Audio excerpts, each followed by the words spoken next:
Reste journaliste. Donc, à quoi ça émission de moi?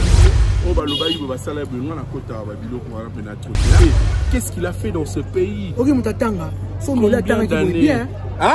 Un petit conseil dans Nolitambo.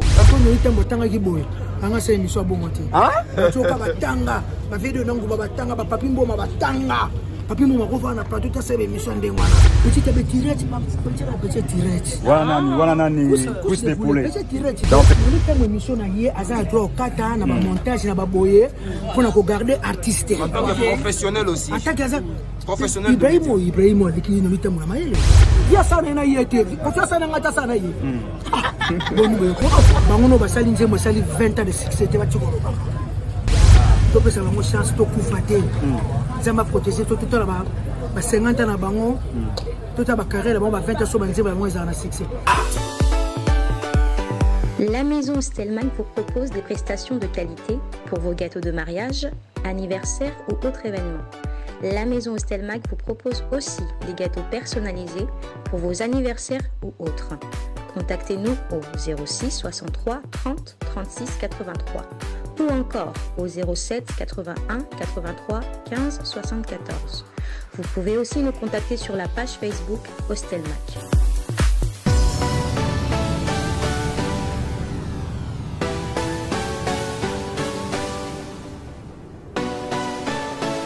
La terre et sa république était royaume. Si konyo kolomoni ngana je vois le vaillant Patrick Katembo. C'est pour toi mon témoin, ça n'a qu'à tiendre ton angaï. Yo, mais chérie, yo, régné. Pour l'éternité, pour chéros en on a mandaté. Et sa république était royaume. Si konyo kolomoni ngana de vaillant Patrick Katembo. Merci beaucoup. Qu'on m'appelait, il ne retourne jamais à ce source. Et moi je suis comme le temps. Bébé n'a kaka yo na poso na jamais c'est comme na mon c'est la famille. Au continent vraiment la vie non ni malo toute sa famille sinon ni mamoré et ça yo bébé on zino kola bakaleo on s'envole nga sama papu bébé mon amour bongo ko faire marquer après ça que plateau bah ça que mission à la tante problème qui est le côté kaka ya OK ba bêtise otiki fimo boya pa pamba ba petite tirette ba petite tirette wana nani couche de poulet dans petit tirette ba petite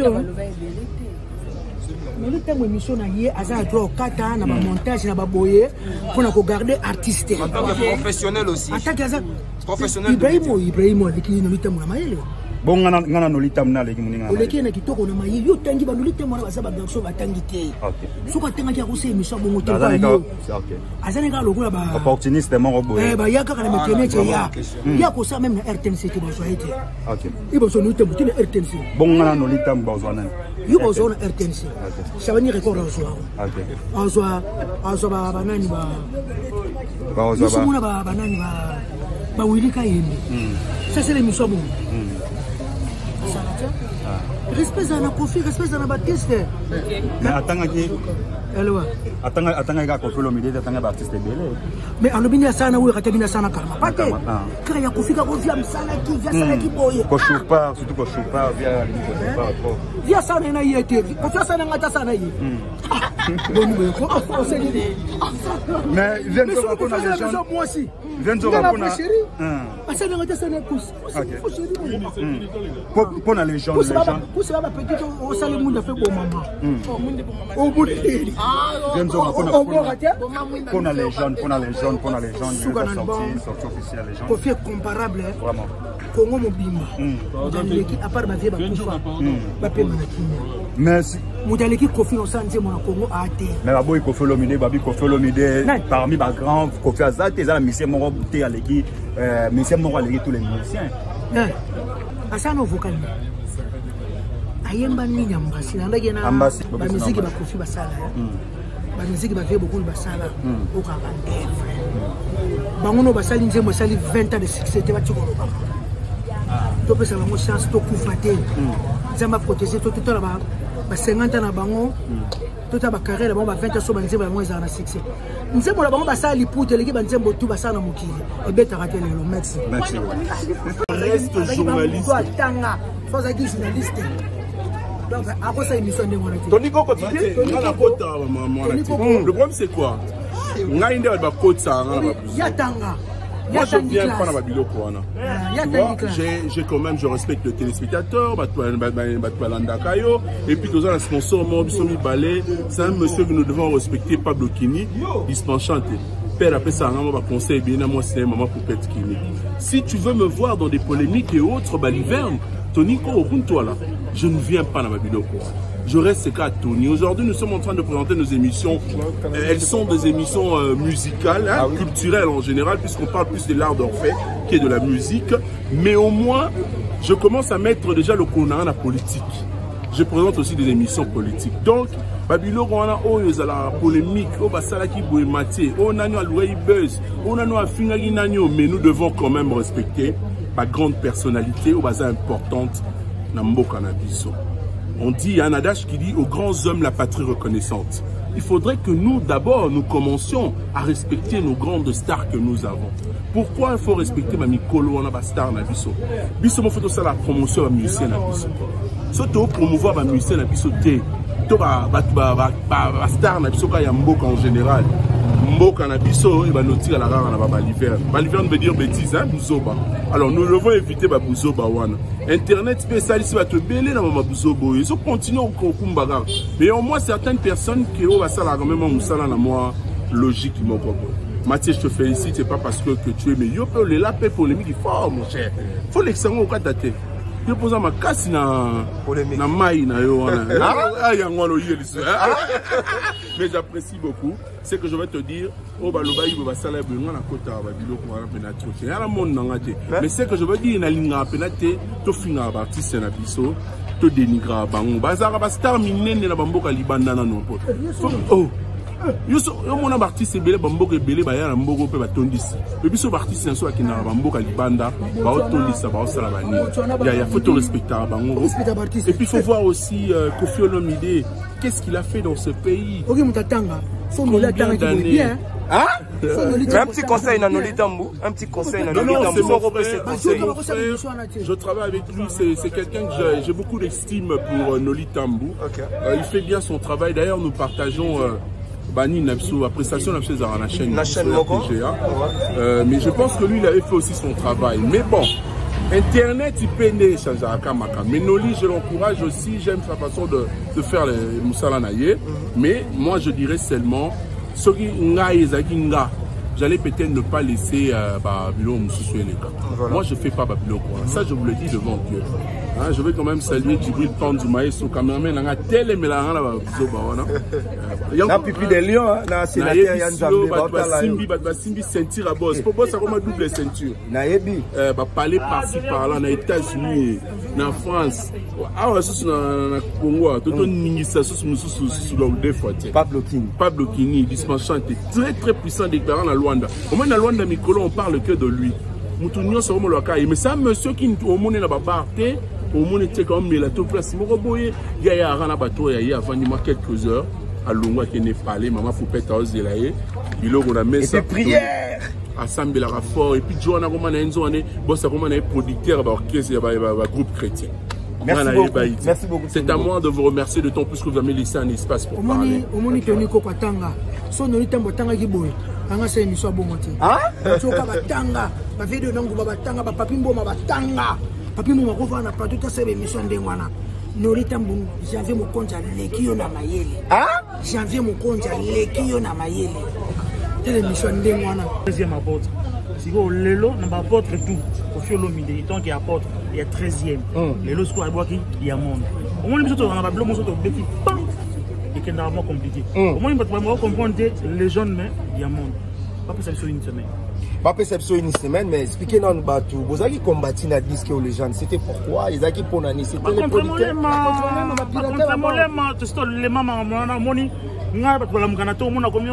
Kofi vient nani boy. Kofi vient nani boy. Baza ba fanatique Kofi balingate Kofi. Ba continuer ba qui impatient aux albums na bango. Enfin, il y a moi. Ce qu'on va y avoir bien qui toque 14 titres à propre.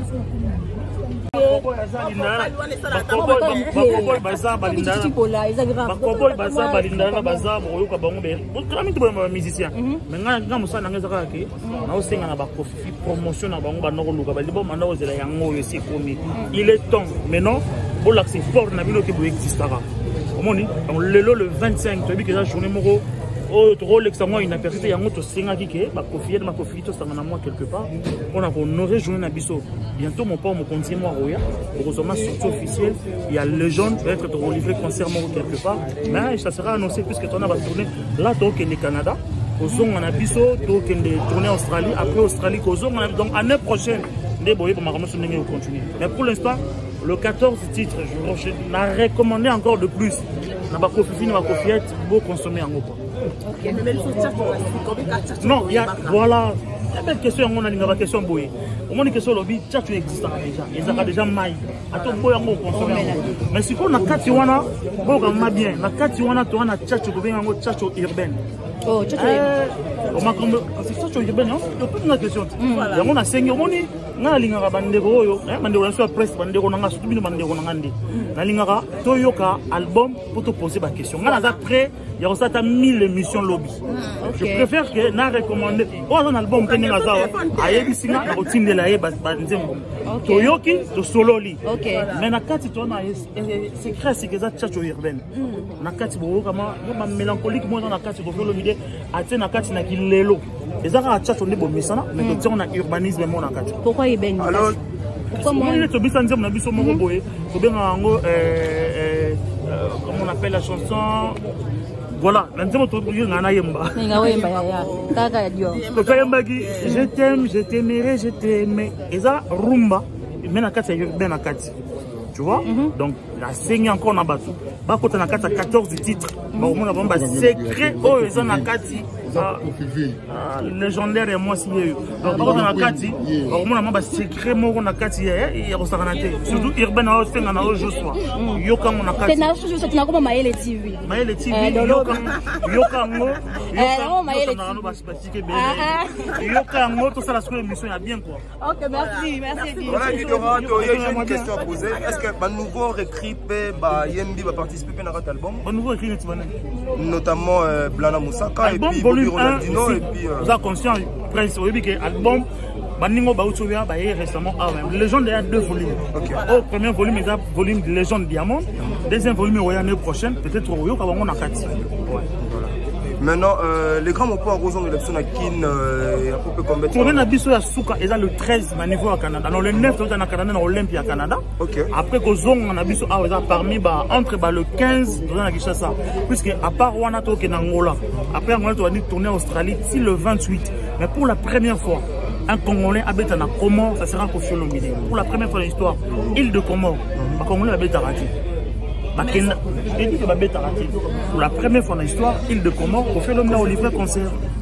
Et puis, on est tourné en Australie. Australie, il y a tourisme, mais puis surtout qu'il y a des concerts.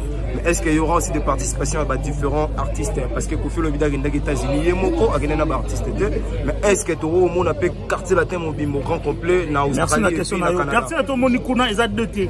On n'a pas 2 orchestres. Et ça, tu as un fashion, les jeunes, moi qui l'autre qui moi 18 ans, moi 20 ans, tout ça. Et ça, c'est un quartier latin. Qui cherche à sur base, il y a un rendez-vous administratif dans l'ambassade des États-Unis. Tout le monde devait partir. Il va prendre un rendez-vous tellement que c'est un contrat. Il fallait qu'on fasse un horaire. On dit à Kenda qui est moko. Mais prochainement, on a quartier latin au grand complet. Na fashion, na Kinshasa et zélo moko. Prochainement, on a un grand complet. Voilà, prochainement. Stratégie album stratégie album na la poste na yo pour accompagner l'album. Et on a 5 ans de côté après quartier latin et le musicien. Et le membre du bureau, et le porte-parole, le porte-batoutou. Ce qu'on attendait, c'est ça. Ben, si on a des difficultés à musicien, ben, au Benga 49 03 903. On peut se mission au Lingo Yamba. On a besoin de promotion. Merci beaucoup. Merci beaucoup, Eddie Dura. Merci. Assa Ferrari, bonsoir. Tokutio a le 25. jour moi on a vu dans Botami l'album Légende de Botami. Un mot d'abord par rapport à cet album et puis tu redécouvrir Biloro yo tchena kati et puis moi un petit morceau ça la bien bana monde dans ces botala on dirait que sur Congo Mokili olobana on a nini na bana ya Paris bana ya monde entier ba bouger lelo pour l'album Légende au bimeli biso lelo nakata dire si premièrement biso ba toziango yango te ko fêter ensemble dans les grands mots pas c'est vrai que ya zana biso te mais bino ba poula na bozana biso. Un mot d'abord par rapport à cette œuvre au bout de bisolo na marché. Ibrahim Abdi mingi na sepelaka na Congo Mokilipo yango nde makambo donc Légende yango se bimi bana monde entier bo consommer Légende et ça disque na bino et puis ça va œuvre au bolinga raccordre à Kouraman mo pa mo konza ça la bino ou masar bino ba cœur ou azong sa ba mabale kufa ou bongsa mabale na ba désordre donc yona sa bois qui plan na bi ki mabala to de ki ezozonga ba ezana ba problème ezokangama donc bonne musique ils ont la carte Légende ou batu tout balingaka donc chacho yango na makambo. Félicitations Quadra Koraman, félicitations Grand Mopao parce qu'il y a Salim Moussala Gitoko biso ba musicien naie toi toujours Simanaye et puis tous en naie kaka c'est ça. Pose la première volume na kata première volume yo check combien de vocaux.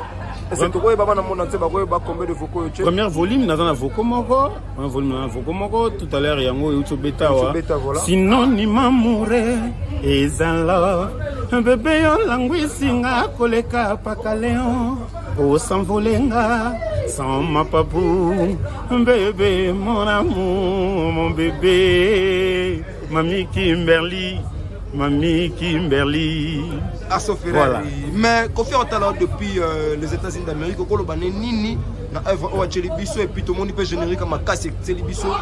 Si un mot d'abord par rapport à Quadra Koraman les gens. Si générique à Kitoko zo beta mbembe déjà yango na makambo zo pesa makambo donc mbembe en générique la première volume yango les autres bêta donc Quadra Koraman force toujours makasi donc plus fort donc ngai pa na ngai na yebite ba ko remplacer Kofi Nanani to Kofi balingi akoma nani alongwa Kofi to koma nani donc Quadra Koraman salut ba félicitations mon continue pas place aux ali courage bon boulot place aux ali et bon ba ministère ba zo traiter Kofi le milieu via sila ba bilo mo raporo ba poko na bango les ala bien té surtout ba ndeko chanteur mususu ba beta na ba différents orchestres yo lo bani en tant que association yo umela Kofi le milieu Quadra Koraman surtout les amukolo ya moi on a Botami Légende aussi dans nos premières bébés et deuxième bébé pas en roya et voilà quoi. Bato balobaka Quadra Koraman asila mon pas mon konza sila bon moni Ibrahim bato na mingi na linga répondre bango te parce que na prononcer mon mot mais ça la faux tara to ba ime mais consciemment na mitema na bango ba yebi ke Quadra vidate et le baka ça ba sentiment moni biso ba congolais to toujours jaloux ya mama malamu to linga mama be poto appuyer ya mabende ya malamu nde to boya ko appuyer donc faute na bango te faute ba esprit na bango na mitema na bango donc bazala rande bazali sauce donc ici na bango ezali quoi ba ba sort na bango après ba sort na bango deuxième volume to kozongo quand poto clore na biso parce que te ligue bo voyager d'ici là vous voyager Canada ezali et puis bo kende ba différents pays hein. Donc ensuite il y a disque il faut sur le bureau parce que bureau ndé ba yebi voilà kitoko bango ndé ba là prêt pour nous répondre à ma question c'est ça. À ce Ferrari au consommer biso na marambuto les gars quartier latin touro ba voyage ba différents prestations ya Kofi Olomide est-ce que tu vas nous appeler à ce Ferrari wana Nazana musicien quartier latin sur les sengi na travailler na retravailler parce que na travailleur na bosser donc tant que quartier latin zali sengi à Ferrari azala na rozala donc c'est ça mingi ya rolobezate nous sommes toujours ensemble toi na Quadra Koraman tous ana titi voilà quelques dédicaces dans le monde entier na pesi bango ba mbote monde entier na pesi bango ba salam monde entier balinga Kofi Olomide balinga quartier latin balinga so Ferrari na ba collègue nanga tout na chimo ba salam na pesi Yannick Mayemba Londres ba salam ebele ye azaka timini Junior Ndonda ba tulema international maître Chebwe ba salam ebele venanga Willy venanga Willy ba salam ebele venanga Luxen Mosengi ba salam ebele Monica Falanga liata la milanaise basalam ebele Harper Apuchi basalam ebele Donc, on a habité Balégué Belé, tout dans la Pessibino Tumbote, international maître Tchéboué, la Pessi maître Toxic Mbote, on a tout battu dans la Iba Salam, et puis Bayamba, les gens n'ont monté maman Koko. Mami Kimberly, Salam et Belé. Patience à répétition, est-ce que il faut qu'on fasse le midazon à potos de patience à répétition? Non, il faut qu'on fasse le midazon. Il faut qu'on fasse le midazon à tête. Tous en on pause. Ce qui a tindimo, d'être bandit. À accorder, bisous au bandit de travail. Voilà, c'était là à Sophie-Henri de quartier latin, mais tout qu'il y a vacances à est-ce qu'il faut tous les rapports pour le midaya pour que vous savourez vos bêtes à tout? Tende to na ba vacances wa to tshika les gens na terrain. Donc ba binara les gens. Ba boîte na ba bar. Voilà, ba binara les gens. To ba binara les gens. Également nous arrivons à cette soirée également pour annoncer la sortie d'un album. L'album, vous le savez, c'est l'album d'un grand artiste musicien congolais, l'une des stars congolaises qui s'exporte le mieux. L'artiste, vous le savez, après beaucoup d'années, beaucoup d'albums réalisés, encore un autre album. Voici, mesdames et messieurs, ces beaux moments ce soir. Nous vous invitons tous pour écouter pour la première fois cet album de l'artiste musicien Koffi Olomide, le Double King. Applaudissez pour l'artiste musicien Koffi Olomide ce soir.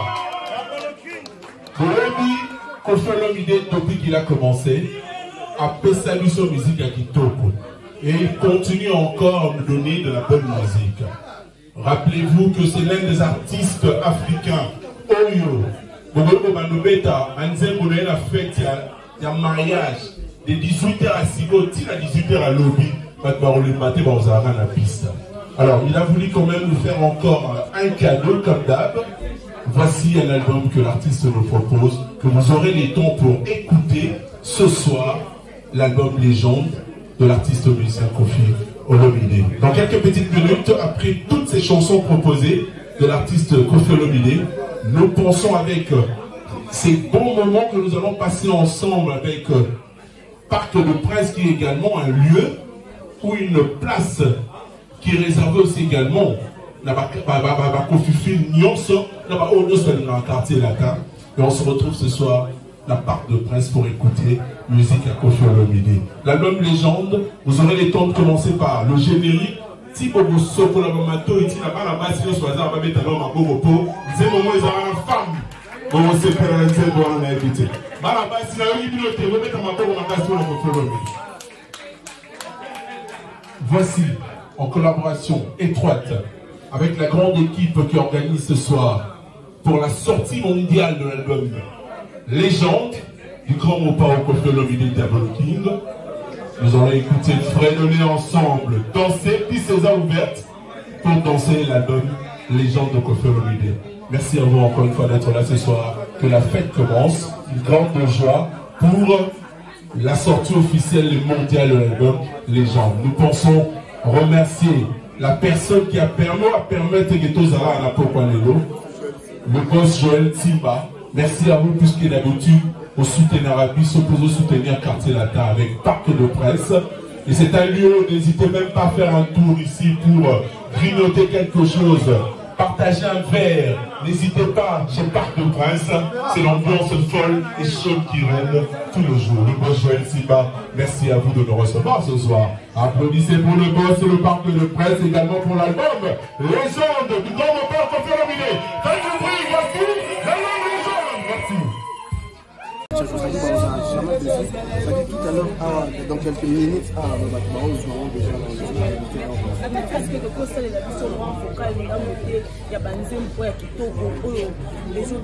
est-ce que d'abord, par exemple, on a été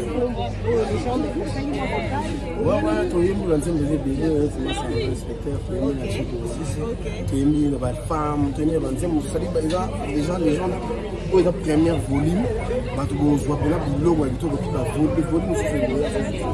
dis ma conscience, par l'autre,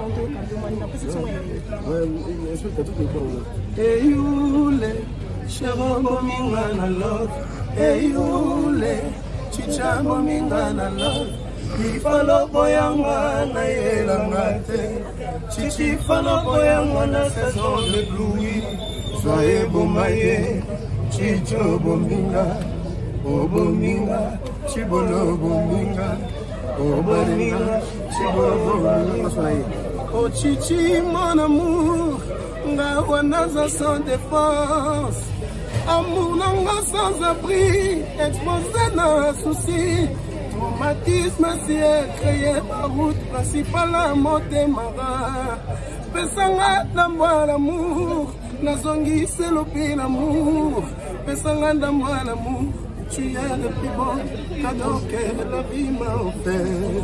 Chichi Bichi Bolaga. Donc, les les amis de la vie, oh, tu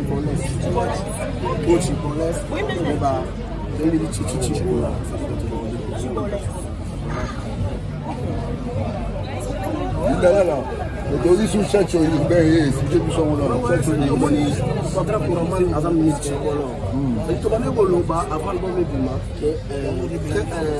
les gens des albums multidirectionnels, c'est-à-dire les albums là, ils payent tellement. Vous comprenez? Donc, les lots, les gens qui sont pas comprendre. C'est vrai. Si, parce que ça dit que les gens, dès qu'on comprend, les gens vont comprendre que la ligne, ils étaient vraiment